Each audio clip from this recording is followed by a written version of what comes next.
Screen पे दिख रही है, इसके लिए वीडियो बना रहा हूँ। वो वीडियो इसलिए बना रहा हूँ, काफ़ी ट्रेडर्स समझते नहीं है कि कब हमें रिस्क ज़्यादा लेना होता है, कब रिस्क कम लेना होता है, कब नेकेड ऑप्शन बाइंग करनी होती है, कब हेजिंग करनी होती है, कब सेफ खेलना होता है। काफ़ी सारी चीज़ें चार्ट पे दिखाई देती है। जैसे कि अभी अगर हम यहाँ पर बाई कर रहे हैं, ठीक है, हमने यहाँ पर बाई किया है, हेज लिया हुआ है। अब हेज क्यों लिया हुआ है? यहाँ पर हम नेकेड ऑप्शन भी बाई कर सकते थे, नेकेड फ्यूचर भी बाई कर सकते थे, लेकिन नहीं किया। समझना होता है स्ट्रक्चर को। पहले आप देखो, ये एक रेंज रेंज का ब्रेकआउट हो गया और ये अब सपोर्ट है, ठीक है। तो ये अगर आप बाई कर रहे हो इस तरफ जाने के लिए, तो आपको पीछे भी देखना होता है। अगर आपका सिस्टम बाय कह रहा है, लेकिन आपको ये देखना होता है कि अगर मैं नेकेड ऑप्शन यहाँ पर बाय करूँगा, तो क्या ये फ्रूटफुल बिजनेस है मेरे लिए? क्या ये मार्केट यहाँ पर जाएगा? वो भी फास्ट जाना चाहिए। अगर आप ऑप्शन बाय कर रहे हो तो मूवमेंट फास्ट होना चाहिए, तब जाके आपको प्रॉफिट मिलेगा। तो यहाँ पर आप जब पीछे जाकर देखोगे, तो ये क्या हुआ था यहाँ पर? ये कोई सपोर्ट है क्या? नहीं है। ये कोई सपोर्ट है क्या? नहीं है। इसका मतलब ये क्या है? सप्लाई है। तो यहाँ से क्या हुआ था, इस पोजीशन से नेक्स्ट डे एक बड़ा सा गैप डाउन हुआ था 210 पॉइंट्स का। तो जब 210 पॉइंट्स का एक लेवल आपको गैप डाउन दे सकता है, तो वो नेक्स्ट क्या करेगा यहाँ पे?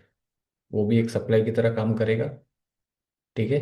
और अगर आप बुलिश हो, तो पहले आपको ये भी देखना है कि जब मैं नेकेड ऑप्शन बाय करूंगा, तो यहाँ पर चांसेस ही नहीं है कि ज़्यादा ऊपर जाए, ठीक है। तो रेजिस्टेंस मिलेंगे, यहाँ पर मिलेगा, यहाँ पर मिलेगा। तो मैं पोजीशन क्यों यहाँ पर ज़्यादा लूँ? अगर मैं बायर भी हूँ तो मैं क्या करूँगा, हेज करूँगा और पोजीशन को कम कर दूंगा। क्योंकि अगर लॉस भी हो जाए तो मुझे कम लॉस होगा, ये समझना है। और अब लास्ट हमने जब लिया था निफ्टी को, तो अब देखो ये लेवल था, ठीक है। यहाँ पर नेकेड ऑप्शन क्यों बाय करना था, या फिर पोजीशन क्यों ज़्यादा लेना होता है? क्योंकि अब यहाँ पे देखो, ये रिटेस्ट था और ऊपर स्पेस था जाने के लिए। देखो डायरेक्ट सप्लाई कहाँ पर है? यहाँ पर है। तो आपके पास यहाँ पर बाय करने से रेजिस्टेंस नहीं था, रेजिस्टेंस डायरेक्ट यहाँ पर है। तो प्राइस डायरेक्ट यहाँ पर चल जाएगी, है ना। यहाँ पर रुकने के लिए उसको कोई जगह नहीं थी, तब यहाँ पर आप पोजिशन ज्यादा लेते हो, नेगेटिव ऑप्शन बाय करते हो, जो भी है। लेकिन आप यहाँ पर नहीं कर सकते वो सब चीज। यहाँ पर देखो, पुट जिसने बाय भी किया होगा ना, तो वो भी डर रहा होगा। अगर यहाँ पर किसी ने शॉर्ट भी किया है, तो ये देखो मार्केट यहाँ से देखो थोड़ा सा बाउंस करने की कोशिश कर रहा है। तो ये सेलर भी यहाँ पर एकदम बड़ी पोजीशन लेके नहीं बैठा होगा।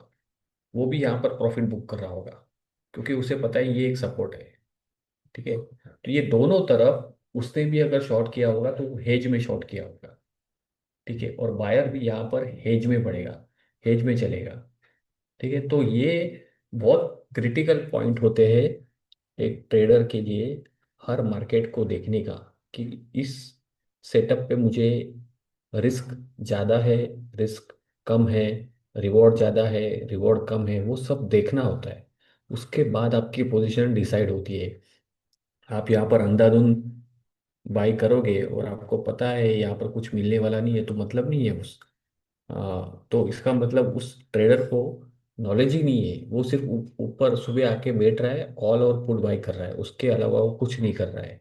अब यहाँ पर जैसे मार्केट गिर रहा है, तो कोई पुट भी बाई कर रहा होगा, लेकिन ये एक सपोर्ट है, ठीक है ना। जब तक ये ब्रेक नहीं होगा, तब तक अच्छा से मार्केट गिरेगा नहीं, है ना। तो दोनों तरफ देखना होता है। अगर आप पुट भी लोगे यहाँ पर, तो आपको पोजीशन यहाँ पर बुक करना पड़ेगा, नहीं तो कभी भी बाउंस आ सकता है, हमें नहीं पता।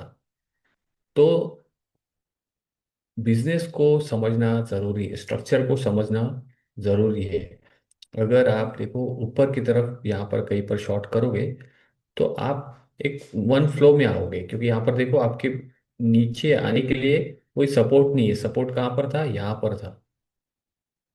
तो आप पहले यहाँ पर बुक करोगे, बरोबर, आने के पहले ट्रेल करोगे, और फिर मार्केट डायरेक्ट गैप डाउन देता है, तब आप कंप्लीट प्रॉफिट बुक करोगे, क्योंकि यहाँ पर सपोर्ट है। तो इसी वजह से ये ट्रैप होके प्राइस ऊपर चलेगी।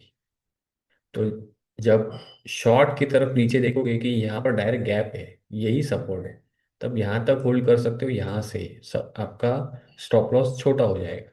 तो सेम चीज जब आप बाई करोगे, तब जब आपको लगेगा कि ऊपर की तरफ मेरे पास बहुत स्पेस है, तब आप पोजीशन ज्यादा लोगे यहाँ पर, और स्टॉप लॉस यही आपका छोटा सा स्टॉप लॉस, प्राइस ऊपर चली जाएगी। लेकिन इस कंडीशन में आप पोजीशन हेवी नहीं ले सकते किसी भी सिचुएशन में, कुछ भी हो, क्योंकि पैसा हमारा जाता है, लोगों का नहीं जाएगा, बताने वाले का नहीं जाता। ठीक है ना? जो पैसा जो ट्रेड करता है उसका पैसा जाता है। तो वो खुद को डिसाइड करना होता है कि मुझे मार्केट को कितना पैसा देना है। जैसे कि लोग सीजनल बिजनेस करते हैं ना, तो वो जो छाता अगर उसको बेचना होगा ना, तो बारिश में सबसे ज़्यादा इन्वेस्टमेंट करेगा, क्योंकि उसे पता है सबसे ज्यादा सेलिंग बारिश में होगी। वो ठंड में अम्ब्रेला लेके नहीं आएगा ना। तो उसे पता है कि धूप में मैं छतरी लाऊंगा तो कम लाऊंगा, बराबर, कम थोड़ा इन्वेस्टमेंट करूंगा, तो कि अगर लॉस भी होगा तो कम होगा। अगर सेलिंग नहीं हुई उस छतरी की, तो इतना ज्यादा लॉस नहीं होगा। लेकिन उसे पता है बारिश में लोग लेंगे ही लेंगे, तो वो सबसे ज्यादा स्टॉक लाएगा, तब उसका बिजनेस वो ज्यादा होगा। वो उस वक्त वो अगर कम लाएगा, कम स्टॉक लेके रखेगा, तो बिजनेस कम हो जाएगा। तो वो सबसे बड़ा बेवकूफ है। जहां पर अपॉर्चुनिटी थी वहां पर उसने छाता लाया नहीं, तो जहां पर नहीं है वहां पर लेके आया। तो सेम चीज होती है, जब आपका लो रिस्क सेटअप होता है वहां पर आप ज्यादा पैसा लगाओगे, तब जाके आपको ज्यादा रिवॉर्ड मिलेगा। अब ये लो रिस्क सेटअप है, ये हाई रिस्क सेटअप है। ठीक है, यहाँ पर आपको पैसा कम लगाना है। तो ये धंधे को समझना है।